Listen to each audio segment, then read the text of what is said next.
Lille, France, May 24th, 1995. It was the day before a long holiday weekend, and by the afternoon, the city center was nearly deserted. Karine, a student at a local university, was preparing to pack her things and spend the weekend with her parents.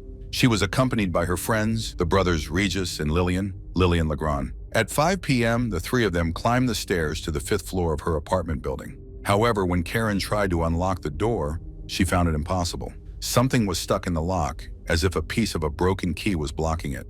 Finding this suspicious, they speculated that someone might have attempted to break in. Lillian, the eldest among them, decided to force the door open. They did just that. However, inside the apartment, they noticed no signs of a break-in. Everything seemed to be in its place. Karine started packing her belongings for the trip, but the brothers felt uneasy. The broken lock incident left them concerned. Their thoughts turned to Karine's neighbor, 18-year-old Stéphanie Fouvier, who had not yet returned from her classes at the university. Wishing to avoid alarming her, they decided to leave a note explaining that they had broken the door due to the jammed lock. While Lillian wrote the note, Karine went to the bathroom to collect her toiletries. But then, a bigger shock awaited her. The bathroom door was now locked. Karine called her friends for help. The brothers leaned down to look through the ventilation opening at the bottom of the door and were horrified by what they saw. A human foot was sticking out from the bathtub. Could it be Stéphanie? But if she had been in the bathroom all this time, surely she would have responded when Karine tried to enter earlier. Was the intruder still in the apartment, barricaded inside the bathroom? The young people were plunged into what felt like a nightmare. The brothers decided to break down the door again. When they finally burst it open, they froze, stunned by the sight before them. Inside, there was no intruder, only Stéphanie. Everything suggested she was already dead. The upper half of her body was submerged in water, while her leg was sticking out of the bathtub. She was wearing a bathrobe, but it was so loosely tied that it barely covered her. What could have happened to Stéphanie to result in her death under such horrific circumstances? The police arrived at 5:30 p.m., and the pathologist examining Stéphanie provided answers to some of the pressing questions. Stéphanie's face showed second-degree burns, likely caused by being submerged in hot water. She had been struck on the head at least 3 times with great force. She had also been strangled, and injuries to her intimate areas indicated a sexual assault or attempted sexual assault. It was evident she had been the victim of violence and the unspeakable aggression of her attacker. The police began collecting evidence at the crime scene, and investigators considered themselves incredibly lucky when they found a hair, most likely pubic, near the victim's navel. Finding such a rare and significant piece of evidence at a crime scene was a stroke of extraordinary fortune. This hair could provide the killer's DNA. The officers were confident that this clue would lead them to the murderer very quickly. Meanwhile, they interviewed Karine, who was in a state of shock. She and Stéphanie had been friends for many years, having known each other since school. They got along exceptionally well, which is why they decided to share an apartment when they both enrolled at Lille University. Despite her shock, Karine managed to recall something important. Karine recounted that the morning of that day had been unusual. At 7:15 a.m., the intercom rang. Karine answered, but there was no one on the other end. At 7:30 a.m., the intercom buzzed again. This time, Stéphanie answered, but with the same result, no response. Karine never found out who it was. At 8:05 a.m., Karine left to take an exam, leaving her friend alone in the apartment. Stéphanie was preparing to take a bath at the time. While some police officers worked diligently at the crime scene, others faced an emotionally challenging but necessary task, informing Stéphanie's family of her death. The call was answered by her elder sister, Valerie, who was celebrating her 25th birthday with her boyfriend. The officers learned that the sister's parents, Francis and Jeanette Fouvier, had gone on vacation to a campsite in the coastal town of Le Tréport, Normandy, about 150 kilometers from their home. Since there was no phone at the campsite, Valerie had to drive there herself. Battling a lump in her throat, she delivered the devastating news to her parents, and they all returned together. The last family member to be informed was Fabrice, the youngest sibling, who had gone out to a nightclub and was not expected to return until morning. To this day, Fabrice feels deep regret for enjoying a carefree evening while his sister lay dead. Initially, the family speculated that Stéphanie might have suffered a heart attack or something similar. They were yet to learn the true horrors of what she endured before her death. Meanwhile, at 7 p.m., while forensic experts were still working in the apartment, a young man appeared at the door. It was Vincent, an 18-year-old who was Stéphanie's boyfriend. He had been unable to contact her and decided to come to her home. Only then did he learn that she was dead. Vincent was devastated and in shock. He told the police that he and Stéphanie had been in a relationship for over 2 years. They had a wonderful connection and had planned to spend that evening together. Despite Vincent's grief, the police needed to act quickly on the case. The detectives asked him to look around the apartment, hoping he might notice something unusual or out of place that could aid the investigation. Vincent noticed that the chain and ring he had given Stéphanie were missing. However, the apartment didn't seem like it had been ransacked by a thief searching for valuables. Additionally, the thief hadn't touched Karen's belongings. It was also hard to imagine a burglar locking the door behind them and then breaking the key in the lock before fleeing. Moreover, there were no signs of forced entry. This suggested that the jewelry theft might have been a distraction from the true motive behind the murder. It seemed more likely that the crime was driven by a deeper, more personal motive rather than a simple burglary. The autopsy revealed the cause of death for Stéphanie. She died from asphyxiation. The crime took place in the morning of May 24th between 6 a.m. and 12 p.m. This timing suggested that someone from the building's neighbors might have seen or heard something related to the crime. The police questioned all the residents of the building, specifically asking if anyone had received a call on the intercom that morning. The answer was no, which was particularly interesting because the names of the girls were not listed on the intercom next to their apartment. This suggested that the perpetrator, if it was indeed him who called, knew who lived there. It was likely that the murderer called after Karen left for university, and Stéphanie opened the door because she recognized him. Her family members confirmed that Stéphanie was a cautious person, always double-checking things like locking doors and turning off the kitchen stove. Even at 16, she would check under the bed for hiding people. However, despite her cautious nature, she wasn't expecting any guests as she was preparing to take a bath.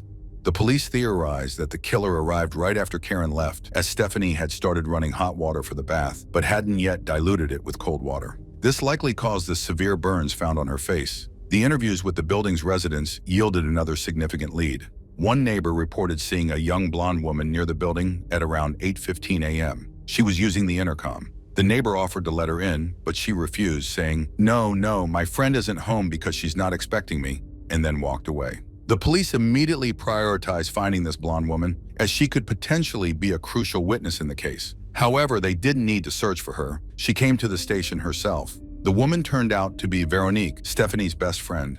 That morning, Véronique had been running errands nearby and decided to stop by Stéphanie's apartment on a whim. From Véronique, investigators learned that there had been tension between the two roommates, Stéphanie and Karen. While they had been close friends in high school, their differences in personality had become more apparent over time. Karen was introverted and reserved, with a very small social circle. Stéphanie, on the other hand, was outgoing, with many friends who often visited her at the apartment. The main source of conflict between them, however, was Vincent, Stéphanie's boyfriend. Stéphanie suspected Karen of flirting with him. Karen had given Vincent small gifts like his favorite jam, which Stéphanie found suspicious. These tensions eventually led to an agreement that the two girls would not live together after the current year. This led investigators to consider whether Karen might have killed Stéphanie out of jealousy to eliminate her as a rival for Vincent's affection. Initially, they had suspected the killer was a man, but the theory of a jealous friend was compelling enough to warrant further investigation. It was theoretically possible that Karen could have committed the murder before leaving for the university or even persuaded someone else to act on her behalf. Such scenarios weren't unheard of in criminal investigations. Karen could have staged the scene to look like a robbery, and given that her own belongings were untouched, the idea wasn't entirely implausible. Karen became the prime suspect. She was interrogated several times, with investigators applying significant pressure, but they hadn't expected her to be such a tough nut to crack. The detectives pushed hard, perhaps even too hard, but Karen held her ground and maintained her innocence throughout. In the absence of concrete evidence, the police were ultimately forced to leave her alone and drop their focus on her. On June 7, 1995, Stéphanie's funeral took place. It was especially painful for her family to say goodbye, knowing that her killer was still at large. However, they never seriously believed in Karen's guilt. Instead, they had another suspect in mind, Lillian Legrand, the man who had discovered Stéphanie's body along with Karen and his brother Régis. Why Lillian? Stéphanie's family found the young people's story difficult to believe. Why would they break down the bathroom door, thinking a burglar was barricaded inside? What if the intruder had been armed? Why not simply call the police and wait, ensuring the suspect couldn't escape? These questions cast doubt on all three of them. But why did the Fouvier family focus on Lillian specifically? Stéphanie's mother, Jeanette, recalled something her daughter had told her shortly before her death. Lillian often came to their apartment in the mornings or other times when Karen wasn't home. Stephanie had confided that she felt uncomfortable around him. Moreover, Karen had admitted to Stephanie that Lillian had made advances toward her. However, Karen felt obligated to interact with him because Lillian was dating her sister. While these behaviors raised suspicions, they didn't automatically make him a murderer, especially since he didn't fit the typical profile of a violent criminal. Lillian was 24 years old. He lived with Sandrine, Karen's sister, had recently passed his exam to join the gendarmerie, and was waiting to begin work. In the meantime, he spent his free time helping his parents, who were renovating an old house they had recently purchased. In short, he seemed like an ordinary young man. Nevertheless, investigators brought him to the station and questioned him about his activities on the morning of May 24th. Lillian stated that he and Sandrine woke up that morning and, around 8 a.m., went their separate ways in their cars. He drove to his father's house to help with renovations and spent the entire morning working there. Sandrine, his father, and his brother confirmed Lillian's account, providing him with a solid alibi. To be thorough, investigators compared his DNA to the DNA from the hair found on Stephanie. The samples did not match. Lillian had no connection to the crime. Finally, the toxicology report on Stephanie's blood came in, revealing the presence of tranquilizers as well as illegal substances, specifically some of the most potent and dangerous types. At the time, Lille unfortunately had a thriving drug trade, and these substances could be purchased just a few hundred meters from the girl's apartment. This raised the possibility that Stephanie might have been killed by a drug dealer. The police intensified their focus on local dealers, questioning them and attempting to uncover any connections to Stephanie. They hoped that this lead might bring them closer to identifying the perpetrator.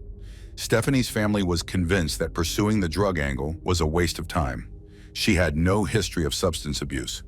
First, she had classes to attend that day, which didn't align with the behavior of someone using drugs recreationally. Second, where would she have gotten the money to buy them? In response, her parents demanded a more thorough examination. This time, specialists analyzed her hair to determine whether she had been using illegal substances regularly. The results confirmed that Stephanie was not a drug user. This raised a troubling question. How did the substances end up in her system? It was hard to believe that a young woman who had never used drugs would suddenly decide to take them one morning, coincidentally on the same day she was murdered. Her parents had their own theory. The drugs had been administered by her killer to mislead the police and divert attention from their true motive. If so, it seemed the tactic had worked, at least temporarily. At that point, the investigation had reached a dead end. The only thing the detectives felt certain about was that Stephanie knew her killer. This led them to a somewhat unconventional idea. Since they had the DNA of her attacker, they decided to compare it against the DNA of everyone she knew. The detectives sought help from Stephanie's parents. Her family created a list of all her acquaintances. Stephanie's mother even reached out to her daughter's friends and classmates, asking them to identify anyone who might have visited the apartment but whom the family didn't know personally. It was an enormous undertaking. First, for Stephanie's mother, as she painstakingly gathered names, and then for the police, who systematically worked through the list, comparing DNA samples to the one found at the scene. Despite these exhaustive efforts, the police failed to identify the owner of the hair. The Lille police maintained vigilance, monitoring reports of similar crimes, even those occurring in other cities. On May 29, 2000, a chillingly similar case emerged just 30 kilometers away in the Belgian town of Tournai. At 6 p.m. on May 29th, the lifeless body of Charlotte Holvet, a French student, was discovered in her room. She lived with two other young women who had been out and found Charlotte dead upon their return. The door to the apartment had been blocked, making entry difficult. Charlotte was found naked and strangled, with a pubic hair near her navel, a detail that mirrored Stéphanie Fouvier's case too closely to ignore. Belgian police acted swiftly and arrested 28-year-old Raphael Vang, a patient at a psychiatric facility. On the day of the crime, he had escaped the institution where he was supposed to be confined. Vink confessed to murdering Charlotte during a crime scene reconstruction organized by Belgian authorities. Detectives from Lille traveled to the psychiatric hospital where Vink was held to question him about Stephanie's murder. However, due to his mental state, the doctors refused to allow the police to interrogate him. The hospital records confirmed that Vink had been in the facility on May 24, 1995, and could not have committed the earlier murder. Additionally, his DNA did not match the sample from Stephanie's case. With this avenue closed, the investigation once again stalled. The case moved from one judge to another over the years, and by 2005, with no new leads, there was serious consideration of closing it altogether. Only the relentless efforts of Stephanie's parents, who demanded the police continue their work, ensured the case eventually saw resolution. In 2007, after years of stagnation, the investigation into Stephanie's murder took a new turn. The police decided to re-examine the alibis of individuals who had been suspects back in 1995. Among them was a mathematics student who, at the time, was around 30 years old. According to Stephanie's friends, he had shown interest in her and had been looking for ways to get closer to her. He had previously visited her apartment with a group of friends and later allegedly offered Stephanie private math lessons. However, on the day of her murder, he claimed to have an alibi. He spent the morning with his wife. When a new investigating judge reviewed the case in 2007, the man's wife admitted that her husband had not been with her that morning. This revelation cast doubt on his earlier statement. And in 2008, he was formally charged with premeditated murder. The authorities placed him under surveillance rather than incarcerating him, as there was no physical evidence directly tying him to the crime. Even the judge handling the case expressed doubts about his guilt. 4 years later, in 2012, the charges against him were dropped. A breakthrough in the case led the police to a new suspect, one who appeared far more likely to have committed the crime. In February 2012, Stephanie's case was handed over to a new investigating judge who decided to give the case and the victim's family one final opportunity before it was permanently closed. Over the course of 17 years, advancements in DNA analysis had made significant progress. As a result, the judge ordered a re-examination of all the evidence. One key item was Stephanie's bathrobe. In 2012, forensic experts had developed the ability to extract contact DNA left by simply touching an object, without the need for hair or bodily fluids. DNA was found on the elbows and the back collar of Stephanie's bathrobe, as if someone had grabbed her by the robe. This DNA was mixed with the victim's blood, allowing criminologists to confirm that this DNA likely belonged to the murderer. But the most significant discovery was that the DNA found on the robe matched the DNA found on cigarette butts in the ashtray, cigarettes left by Lillian Legrand. What an incredible twist. 17 years after the murder, Lillian became the prime suspect once again. The investigators believed Lillian Legrand was the killer, but to the public, he was a respected gendarme, and not just any gendarme. He served in the prestigious Republican Guard, tasked with providing security for French President Jacques Chirac. At 41 years old, Lillian had a spotless record, a successful career, and a stable family life. He had been married to Sandrine, his girlfriend of 17 years, and they had 2 children. Lillian was an esteemed member of his community and worked as a technical specialist in the gendarmerie. On November 12, 2012, investigators brought Lillian Legrand back to the police station with the firm intention of making him confess. However, the atmosphere in the interrogation room had changed significantly. Lillian was no longer the 24-year-old young man from 1995. He was now older, more confident, and calmly repeated the same story he had told back then. Even when detectives told him that he wasn't the only one who would be arrested and that his wife, brother, and father, who had lied to provide him with an alibi, could also face charges, he didn't crack. It wasn't until the investigators played their final card, that DNA matching Lillian's had been found at the crime scene of Stephanie's murder, that he finally gave in. It seems that this was the one revelation he wasn't expecting, and it caused him to admit his involvement. Lillian decided to confess, but claimed that what happened was an accident.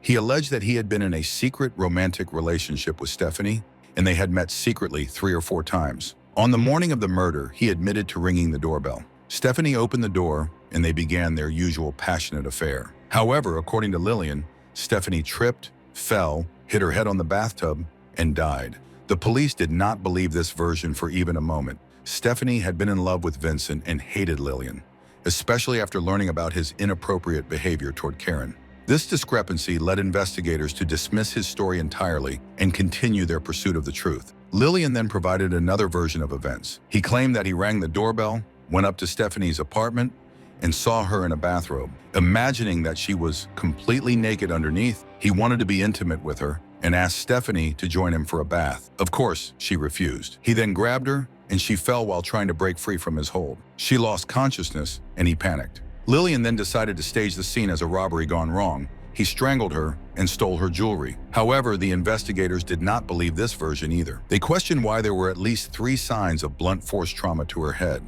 Why had he introduced illegal substances into her body? And why strangle her if she had merely lost consciousness? It became clear that Lillian was fabricating different stories in an attempt to avoid being charged with premeditated murder. Nevertheless, he did admit that he had been at the crime scene when Stephanie died, which was enough for the police to press charges for murder and attempted sexual assault.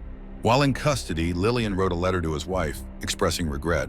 He told her that he had loved her deeply but had made a terrible mistake. He asked Sandrine to explain everything to their children. "At least now you know why I've suffered from insomnia for 17 years, he added. The trial began on October 10, 2016. For 20 years, Stephanie's family had waited for this day, hoping to finally hear the truth. But Lillian's statements shattered their hopes. He claimed that he had no involvement in Stephanie's murder, that they never had a relationship, and that he had not visited her apartment that morning. It was striking that, despite confessing twice, he now blatantly declared his innocence. Lillian sat there with a vacant expression, as if he were being tried for someone else's crime. He did, however, have a chance to get away with it when his defense attorneys offered an alternative explanation for the presence of his DNA on Stephanie's bathrobe. They argued that, since he had visited the apartment before, he could have gone to the bathroom, washed his hands, and accidentally wiped them on the robe hanging on the hook. This simple and fairly plausible explanation could have swayed the jury in his favor. However, the prosecution had one more trump card up its sleeve. The prosecutor called Melanie to the witness stand. She explained that she had known Lillian for a long time, as they had both been part of the same gendarme training program. Melanie lived in a shared barracks room with 4 other women, directly across from Lillian's room. At the time, he held a higher rank than the women, and Melanie witnessed how Lillian would regularly harass her neighbor. He would casually drop by for coffee or similar excuses, but only when the neighbor was alone in her room. On one occasion, he entered her room to look at photographs on the wall, including vacation pictures of her in a swimsuit. This behavior intensified, with Lillian sometimes walking completely naked on his balcony, which made the women suspect he was trying to show off to the woman he was interested in. Melanie's testimony painted a picture of Lillian's growing obsession, similar to the complaints Stephanie had made before her death. His actions pushed boundaries, reflecting an escalating attraction. The prosecution also highlighted Lillian's behavior as a family man. He had numerous affairs and was known for enjoying long baths with his lovers. After 5 days of trial, Lillian was sentenced to 30 years in prison, the maximum possible sentence. Lillian appealed, but the verdict was upheld. When the trial ended, Stephanie's parents were left with a bittersweet feeling of justice served. While the man responsible for their daughter's death was punished, they still didn't know what had happened in that bathroom between Lillian and Stephanie, nor did they hear any remorse from the killer.